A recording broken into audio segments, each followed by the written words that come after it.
الحمد لله نحمده ونستعينه ونستغفره ونؤمن به ونتوكل عليه ونعوذ بالله من شرور أنفسنا ومن سيئات أعمالنا من يهده الله فلا مضل له ومن يضلله فلا هادي له ونشهد أن لا إله إلا الله وحده لا شريك له ونشهد أن سيدنا وسندنا ومولانا محمدا عبده ورسوله صلى الله تعالى عليه وعلى آله وأصحابه وبارك وسلم تسليما كثيرا كثيرا. أما بعد فأعوذ بالله من الشيطان الرجيم. بسم الله الرحمن الرحيم. وأقيموا الشهادة لله. آمنت بالله صدق الله مولانا العظيم. السلام علیکم ورحمۃ اللہ وبرکاتہ. میرے بھائیوں، دوستوں، بزرگوں، جیسے کہ ہم سب کے علم میں یہ بات ہے کہ ہم سب کے اوپر ایک کڑا امتحان آنے والا ہے. یعنی 8 فروری کو ملکی انتخابات کا مرحلہ ایک مرتبہ پھر شروع ہونے والا ہے. اور یہ کوئی نئی چیز نہیں ہے، بلکہ کچھ سالوں کے بعد یہ سلسلہ ہوتا ہے، جو کہ اپنی مدت پوری ہونے کے بعد دوبارہ پھر شروع ہو جاتا ہے. تو یہ جو انتخابات کا جو سلسلہ ہے نا، ووٹنگ، یاد رکھیے. پہلی بات تو یہ سمجھیے، میں نے پچھلے جمعے بھی اس کے اوپر مستقل بات کی تھی تفصیل کے ساتھ. بہت سے ساتھی نہیں تھے، اجتماع وغیرہ پہ بھی گئے ہوئے تھے اور کسی اور وجہ سے نہیں آئے تھے. تو میں مختصراً دوبارہ بتا دوں اس کو ذرا سا کہ دیکھیے، یہ جو ووٹنگ کا جو معاملہ ہے نا، یہ محض کوئی دنیاوی معاملہ نہیں ہے کہ ہم یہ سمجھتے ہیں نا کہ بھائی مرضی ہے کہ جس کو چاہے ہم ووٹ دے دیں، جس کو چاہے منتخب کر لیں اور جس کو چاہے نہ دیں. ایسا نہیں ہے، بلکہ یاد رکھیے، جہاں یہ ایک دنیاوی معاملہ ہے وہیں اس کے اندر دینی پہلو بھی ہے. دینی پہلو بھی ہے. اگر اس ووٹنگ کا صحیح طور پر ہم نے حق ادا نہیں کیا اور صحیح طور پر ذمہ داری ادا نہیں کی تو اس صورت کے اندر دنیاوی اعتبار سے تو نقصان ہوتا ہی ہوتا ہے، لیکن اخروی اعتبار سے بھی وبال پڑے گا. وہ کس طریقے سے کہ دیکھیے، جو شخص یہ دعویٰ کر رہا ہوتا ہے نا کہ میں ملک کی باغ دھوڑ سنبھالوں گا، یعنی اپنے آپ کو وزیر اعظم کی سیٹ پر یا ممبران کی سیٹ کے لیے منتخب کر رہا ہوتا ہے، تو وہ در حقیقت جو 2 چیزوں کا دعویٰ کر رہا ہوتا ہے. ایک تو اس چیز کا دعویٰ کر رہا ہوتا ہے کہ میرے اندر صلاحیت ہے، میرے اندر اہلیت ہے، اس لیے میں کھڑا ہو رہا ہوں.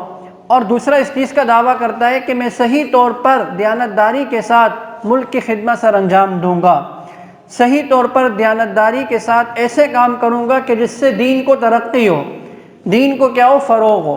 وہ 2 چیزوں کا دعویٰ کر رہا ہوتا ہے. اب جتنے لوگ ووٹنگ کے ذریعے سے اس کو منتخب کرتے ہیں نا، تو وہ در حقیقت اس کے حق میں گواہی دے رہے ہوتے ہیں. وہ اس کے حق میں گواہی دے رہے ہوتے ہیں کہ ہاں بھائی، میں اس کو ووٹ دے رہا ہوں تو میں گواہ بن رہا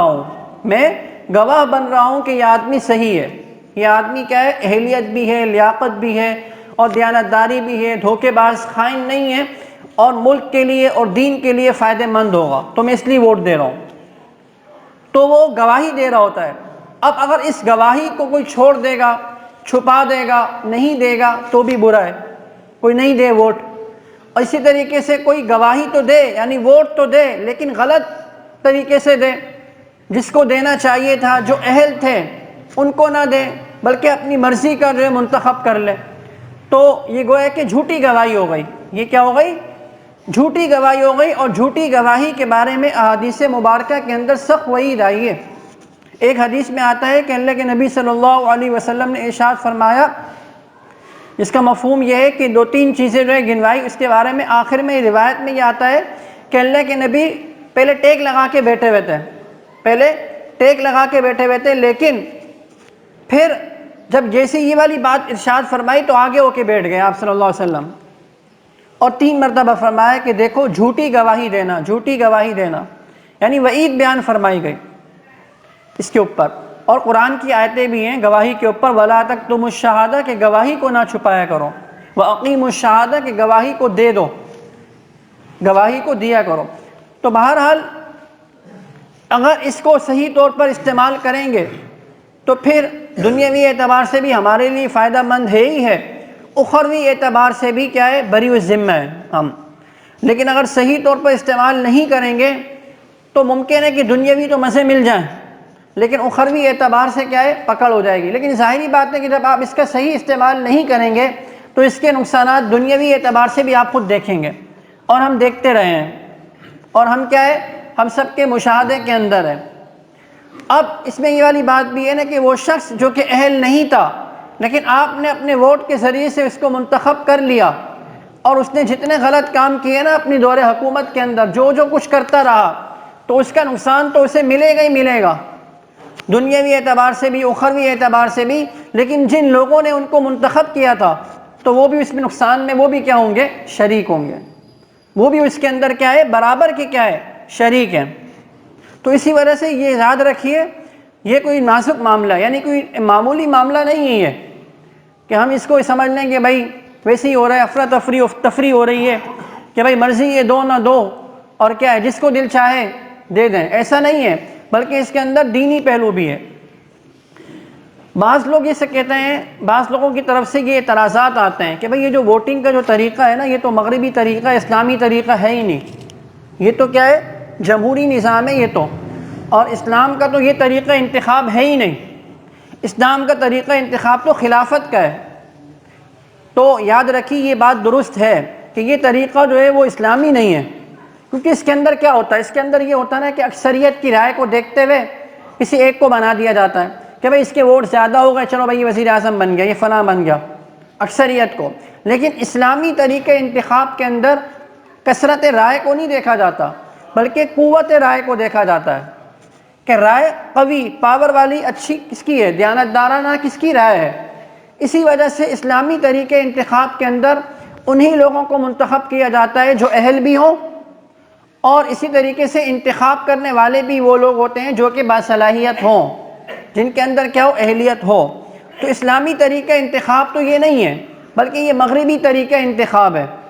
لیکن چونکہ ہمارے اس ملک کے اندر یہ طریقہ عام ہو چکا ہے اور اس کا رواج ہو چکا ہے، اگر ہم میں سے کوئی بھی ووٹ نہیں ڈالے گا اور سب اپنے اپنے گھروں کے اندر ہاتھ ڈال کر بیٹھے رہیں گے تو پھر اس طریقے سے اندر یہ ہوگا کہ ملک کے اندر تبدیلی نہیں آئے گی، اور شر مزید پھیلتا چلا جائے گا، شر کو مزید کیا ہوگی، قوت ملے گی، غلط لوگ آئیں گے، غلط لوگ سیٹوں کے اوپر منتخب ہو جائیں گے، جس سے دنیاوی نقصان بھی پہنچے گا اور دین کا نقصان بھی پہنچے گا، دین کو بھی نقصان پہنچے گا۔ تو جب تک یہ طریقہ انتخاب چل رہا ہے نا تو اس کو چلنے دیا جائے، جب تک اس میں رہتے ہوئے جتنا شر کو کم کیا جا سکتا ہے کرنا چاہیے۔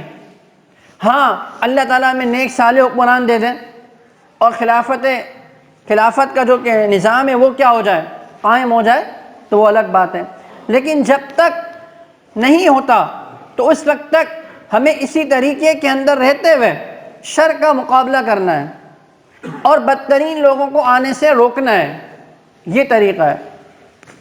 اسی طریقے سے ووٹنگ کے حوالے سے لوگ مختلف شکوک و شبہات کا شکار بھی ہوتے ہیں۔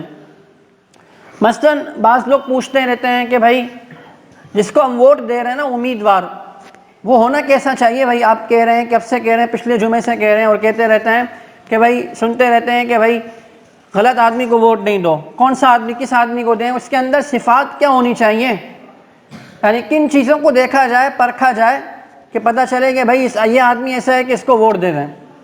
دیکھیں کچھ لوگ تو ایسے ہوتے ہیں جو آزاد امیدوار ہوتے ہیں نا، کسی پارٹی سے ان کا کوئی تعلق نہیں ہوتا، ہم سب جانتے ہیں۔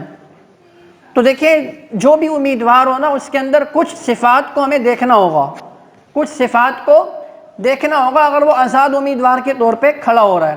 مثلا ایک اس کے اندر صفت یہ بھی ہو کہ وہ پکا مسلمان ہونا چاہیے، مسلمان ہو، اس کے کوئی عقائد کفریہ وغیرہ شرکیہ وغیرہ نہیں ہونے چاہیے، ایک تو یہ کہ مسلمان ہو، یہ مطلب ہے۔ اور اسی طریقے سے دیندار ہو، اگر دیندار اتنا زیادہ نہیں بھی ہے لیکن اتنا ہے کہ اہل دین سے، علماء سے، ان چیزوں سے محبت اس کے دل کے اندر ہے۔ اسی طریقے سے کھلم کھلا فسق و فجور نہ کرتا ہو، کھلم کھلا گناہ نہ کرتا ہو۔ مثال کے طور پہ داڑھی کٹوانا، کوئی اگر داڑھی کٹوائے، داڑھی منڈا ہو تو یہ کیا ہے؟ ایسا گناہ ہے جو علانیہ وہ کر رہا ہے. لیکن ایک آدمی ایسا ہے جو کہ باشرع ہے، داڑھی بھی ہے اس کی، پکا مسلمان بھی ہے، اور اسی طریقے سے کھلے عام کوئی فسق و فجور نہیں کرتا وہ. اسی طریقے سے ایک صفت یہ بھی ہے کہ ملک میں اسلامی قوانین کے نفاذ کا جذبہ بھی پیدا ہو. اس کے دل کے اندر یہی ہو کہ بھئی ملک کے اندر کیا ہے، اسلامی نظام بھی قائم ہو جائے، اسلامی حدود وغیرہ جو بھی ہیں، اسلامی نظام ہے پورا وہ. اسی طریقے سے یہ بات بھی سمجھنے کی ضرورت ہے کہ نظام حکومت کو بھی وہ سمجھتا ہو، کچھ اہلیت بھی تو ہو اس کے اندر، کچھ باصلاحیت بھی تو ہو، لائق بھی ہو. ایسے نہیں کہ بھائی کیا کچھ پتہ ہی نہیں کہ کیا ہوتا ہے سیاست کے اندر اور کیسے کرنی ہے، کبھی کچھ سیکھا ہی نہیں، کچھ پڑھا ہی نہیں ہے، کچھ سمجھا ہی نہیں ہے. اہلیت بھی اس کے اندر کیا ہونی چاہیے. تو یہ کچھ چیزیں ایسی ہوتی ہیں کہ جس کے ذریعے سے دیکھ کر آدمی یہ پرکھ سکتا ہے کہ بھائی یہ اس قابل لگ رہا ہے مجھے کہ میں اس کو ووٹ دے دوں، یہ اس قابل لگ رہا ہے مجھے. اسی طریقے سے اگر جو امیدوار ہوتا ہے نا، امیدوار وہ کسی پارٹی کے تحت ہوں، جیسے عموماً ایسا ہی ہوتا ہے کہ بہت سارے امیدوار کسی پارٹی کے تحت ہوتے ہیں، تو اس صورت کے اندر یاد رکھیے اس پارٹی کے منشور کو ہم دیکھیں گے. اس پارٹی کے منشور کو ہم دیکھیں گے کہ مثلا پارٹی ہے، دو امیدوار ہیں، دونوں کی الگ الگ پارٹیاں ہیں. تو اب اس صورت کے اندر آپ نے کس کو ووٹ دینا ہے تاکہ ہمارا ووٹ صحیح طور پر استعمال ہو جائے اور ہم کسی گناہ میں ملوث نہ رہیں. تو اس صورت کے اندر ہم نے اس پارٹی کے منشور کو پہلے نظر میں دیکھنا ہے کہ بھئی اس پارٹی کا منشور کیسا ہے. ایسا تو نہیں کہ اس کا منشور ایسا ہے جو ملک کے اندر بے حیائی کو فروغ دینے والا ہے، ملک کے اندر کیا ہے بے دینی کو فروغ دینے والا ہے، ملک کا کوئی اس میں فائدہ نہیں نظر آ رہا، بلکہ اپنا ہی کیا ہے، اپنا ہی انہوں نے فائدہ حاصل کرنا ہے. تو منشور کو کیا ہے بنیادی طور پر دیکھنا ہے ہم نے.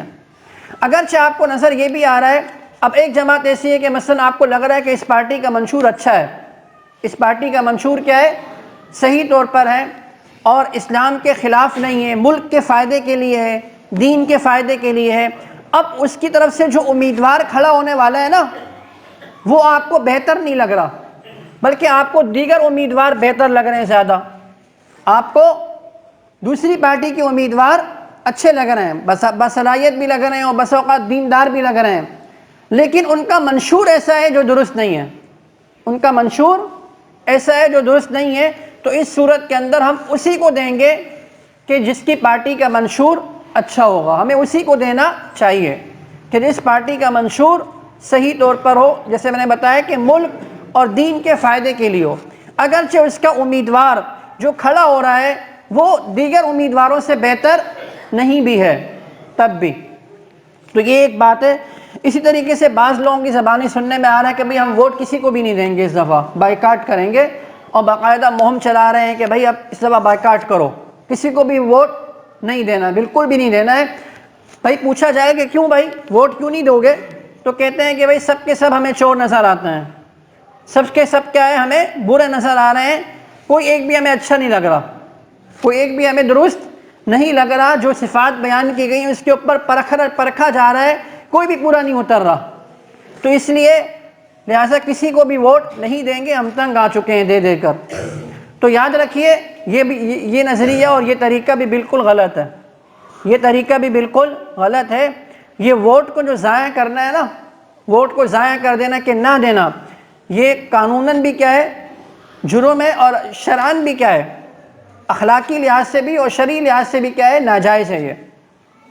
کیونکہ اگر آپ ووٹ نہیں دیں گے نا، آپ کے ووٹ نہ دینے سے یہ ہوگا کہ جو شر لوگ ہیں، بدترین لوگ ہیں، وہ مسلط ہو جائیں گے، وہ مسلط ہو جائیں گے. آپ کے ووٹ دینے سے شر کیا ہوگا، کم ہو جائے گا. اب آپ کو یہ سمجھ میں نہیں آ رہی ہے، آپ یہ کہہ رہے ہیں کہ بھائی کیا ہے سارے کے سارے برے ہیں، کوئی بھی اچھا نہیں ہے. تو بھائی آپ کو یہ تو نظر آ رہا ہے نا کہ کس میں شر زیادہ ہے اور کس میں شر کم ہے. بھائی گناہ گار ہوتا ہے نا آدمی، ایک وہ گناہ گار ہوتا ہے جو چھپ کے گناہ کرتا ہے، ایک وہ گناہ گار ہوتا ہے جو کھلے عام گناہ کر رہا ہوتا ہے. تو آپ کے دل میں محبت، آپ کا ساتھ کس کے ساتھ ہوگا، اس کے ساتھ ہوگا نا کہ جو کیا ہے علانیہ گناہ نہیں کر رہا ہے. تو دونوں میں شر ہے، دونوں چیزوں میں شر، لیکن جس میں کم شر ہو، جس میں شر کم ہو تو اس کو ووٹ دے دیا جائے تاکہ بڑا شر نہ آئے، تاکہ بڑا شر نہ آئے۔ تو لہٰذا یہ سوچ چھوڑ دیجئے کہ بھائی بائیکاٹ کرنا ہے، کسی کو ووٹ نہیں دینا ہے، ضائع کرنا ہے، یہ ترغیبیں چلانا بالکل بھی درست نہیں ہے، بلکہ کم شر والے کو دے کر جو ہے کیا نام ہے کامیاب کیجئے۔ آپ اپنے ووٹ کا صحیح استعمال کر لیں، آپ اپنے ووٹ کا جیتے یا ہارے وہ الگ بات ہے، اندر کیا کہانی ہوتی ہے وہ الگ بات ہے، لیکن آپ نے اپنے ووٹ کا صحیح طور پر استعمال کرنا ہے ان چیزوں کو دیکھ کر جو میں نے بتائی ہیں۔ تو پھر تو کیا ہے، ذمہ داری سے ہم لوگ بری ہو سکتے ہیں، ورنہ پھر کیا ہوگا، دنیاوی اعتبار سے جیسے ہم نقصان اٹھاتے چلے آ رہے ہیں تو نقصان اٹھاتے چلے جائیں گے اور پھر کوئی تبدیلیاں نہیں آئیں گی، اور جیسے میں نے کہا کہ اخروی لحاظ سے بھی کیا ہے یہ غلط بات ہو جائے گی۔ پھر اسی طریقے سے یہ بات بھی سمجھ لیا جائے کہ ایسی پارٹی کو ووٹ نہیں دینا چاہیے کہ جس سے دین اور ملک کے بارے میں خیر کی کوئی توقع ہی نہیں ہے، جس سے ملک کے حوالے سے کہ بھئی اس سے ملک کو ترقی ہوگی، ملک کو کیا ہوگا، بلندی ہوگی، فوائد ملیں گے لوگوں کو، کوئی خیر کی امید ہی نہیں ہے، یا اسی طریقے سے دین کا بھی کیا ہوگا، نقصان ہوگا، تو پھر بھائی ایسی پارٹیوں کو، ایسے امیدواروں کو ووٹ نہیں دینے چاہیے۔ اسی طریقے سے ایک مسئلہ یہ بھی سمجھ لیں یہاں ذیل میں کہ بھائی بعض لوگ پوچھ رہے ہیں کہ بھئی یہ جو بڑے بڑے پوسٹر لگائے جا رہے ہیں تصویروں کے، بڑے بڑے پوسٹر بینرز وغیرہ، تو یاد رکھیے یہ تو درست نہیں ہے بھائی، یہ جائز نہیں ہے، یعنی بینر وغیرہ لگانا یہ جائز نہیں ہے، کیونکہ موبائل کے ذریعے تصویر ہوتی ہے نا، ڈیجیٹل کیمرے کے ذریعے تصویر ہوتی ہے، جب تک اس کا پرنٹ نہ نکالا جائے نا تو وہ تصویر کے حکم میں نہیں ہوتی، لیکن جب اس کا پرنٹ نکال دیا جائے تو پھر اس صورت کے اندر وہ تصویر کے حکم میں آ جاتی ہے۔ لہٰذا یہ جو تصویریں کھنچوائی جا رہی ہیں ووٹرز کے لیے، امیدوار بڑے بڑے بینرز لگائے جاتے ہیں، یہ کیا ہے، جائز نہیں ہوتا، یہ کیا ہے، جائز نہیں ہے۔ تو بھائی یاد رکھیے، جیسے میں نے شروع میں بات کہی دوبارہ کہ ووٹ کی ایک حیثیت گواہی کی ہے، اسی طریقے سے ووٹ کی ایک حیثیت سفارش کی بھی ہے، ووٹ کی ایک حیثیت وکالت کی بھی ہے، کہ جو آدمی ووٹ منتخب کر رہا ہے نا وہ گویا سفارش بھی کر رہا ہے، وہ آدمی سفارش بھی کر رہا ہے کہ یہ آدمی کیا ہے، اچھا ہے، اس لیے میں اس کو کیا کروں گا، ووٹ دے دوں گا۔ تو سفارش اگر اچھی ہوگی تو من یشفع شفاعۃ حسنۃ یکن لہ نصیب منہا، قرآن کی آیت ہے، جو اچھی سفارش کرے گا تو اس کو اس میں سے حصہ ملے گا، اور جو بری سفارش کرے گا ومن یشفع شفاعۃ سیئۃ یکن لہ کفل منہا، تو اس کا وبال اسی کے اوپر پڑے گا۔ تو لہٰذا یہ جو ذمہ داری ہمارے اوپر 8 فروری کو آنے والی ہے، ہمیں اس کے لیے سوچ سمجھ کر فیصلہ کرنا ہے کہ بھائی ہم نے ایسے آدمی کو منتخب کرنا ہے کہ جس سے ہمارے ملک کو بھی فائدہ ہو، ملک کو بھی ترقی ہو، اور ہمارے دین کو بھی کوئی نقصان نہ پہنچے۔ یاد رکھیے اس کے اندر قومی تعصب کو نہیں دیکھنا، آپ نے اپنی زبانوں کو نہیں دیکھنا ہے کہ فلاں میری برادری کا ہے، فلاں میری قوم کا ہے۔ اور پھر یاد رکھیے ایک چیز اور دیکھنے میں بھی آ رہی ہے کہ لوگ آپس میں رنجشیں، لڑائیاں ہو رہی ہیں۔ بھائی ایک گھر کے اندر 5 افراد ہیں نا، کوئی کسی پارٹی کا ہے، کوئی کسی پارٹی کا ہے، کوئی کسی پارٹی کا ہے، تو یاد رکھیے یہ ووٹ تو ایک دن کی بات ہے بھائی، یہ آئیں گے اور ختم ہو جائیں گے اور چلے جائیں گے، پھر پتہ نہیں کب ہوں گے۔ تو لہٰذا ان ووٹوں کی وجہ سے آپس میں دشمنیاں پیدا نہ کریں، آپس میں نفرتیں پیدا نہ کریں، بلکہ دوستیوں کو ختم نہ کریں، بلکہ رشتہ داروں کے ساتھ جیسے تعلقات تھے ویسے ہی نبھائیں۔ آپ جس کو سمجھتے ہیں کہ یہ صحیح آدمی ہے دینی اعتبار سے، ملکی اعتبار سے، تو آپ اس کو خاموشی سے جا کر ووٹ دے دیں، آپ اس کو کیا ہے، ووٹ دے دیں۔